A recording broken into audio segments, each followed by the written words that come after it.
اب یہاں یہ ہے کہ اللہ نے جو یہ کہا کہ ہمارے اوپر ہدایت کی ذمہ داری ہے، اس کے کیا مطلب ہے کہ کیا اللہ ہدایت کے راستوں پر چلانا اللہ کے اوپر ذمہ داری ہے، یا صرف اچھا اور برا راستہ دکھا دینا اللہ؟ ہدایت کے معاملے میں اللہ تعالیٰ کا ایک ضابطہ ہے، اس کی سنت ہے۔ اس بات کو سمجھنا بہت ضروری ہے کہ اللہ تعالیٰ کسی بھی انسان کو زبردستی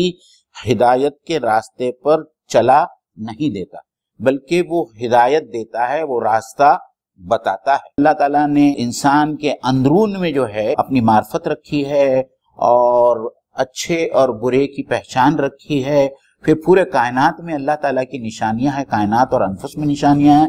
پھر اس کو مزید مکمل یا کمپلیمنٹ کرنے کے لیے اللہ تعالیٰ نے بار بار جو ہے نبیوں کو بھیجا ہے، نبیوں کے ساتھ میں کتابیں بھیجے ہیں۔ یہ ایک سسٹم ہے جو اللہ تعالیٰ نے ہدایت کا نظام پیدا کیا ہے، اور اسی کے متعلق اللہ تعالیٰ کہہ رہا ہے کہ ہدایت دینا اللہ تعالیٰ کا کام ہے۔ بعض لوگوں کو یہ غلط فہمی ہوتی ہے مولانا، اور یہ غلط فہمی کا ازالہ کرنا ضروری ہے کہ ایسا نہیں ہے کہ کوئی آدمی ہدایت حاصل کرنا چاہتا ہو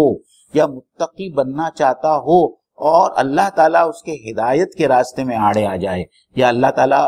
نہیں چاہے کہ وہ تقوی اختیار کرے، کیونکہ اللہ تعالیٰ تو بار بار یہ کہتا ہے کہ وَالَّذِينَ جَاهَدُوا فِينَا لَنَهْدِيَنَّهُمْ سُبُلَنَا، جو ہمارے راستے میں محنت کرتے ہیں، جد و جہد کرتے ہیں، ہم اس کے لیے جو ہے ہدایت کے راستے کھول دیتے ہیں۔ اور ایک حدیث قدسی میں بھی آتا ہے مولانا کہ جب بندہ میرے پاس میں ایک بالش لاتا ہے تو میں ایک ہاتھ آگے بڑھتا ہوں، اور بندہ جب چل کر میرے پاس میں آتا ہے تو میں دوڑ کے اس کے پاس میں آتا ہوں۔ خلاصہ کلام یہ ہے کہ اللہ نے انسان کو مختار بھی بنایا ہے، اختیار بھی دیا ہے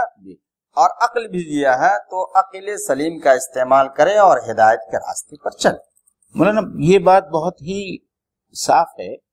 کہ اگر اللہ تعالیٰ زبردستی چلائے تو پھر وہاں امتحان کا کوئی پہلو باقی نہیں رہتا۔ جی سورہ زخرف میں ہے کہ یہ اگر اللہ چاہتا تو تمام کی تمام لوگ ایک ہی امت ہو جاتی، لیکن پھر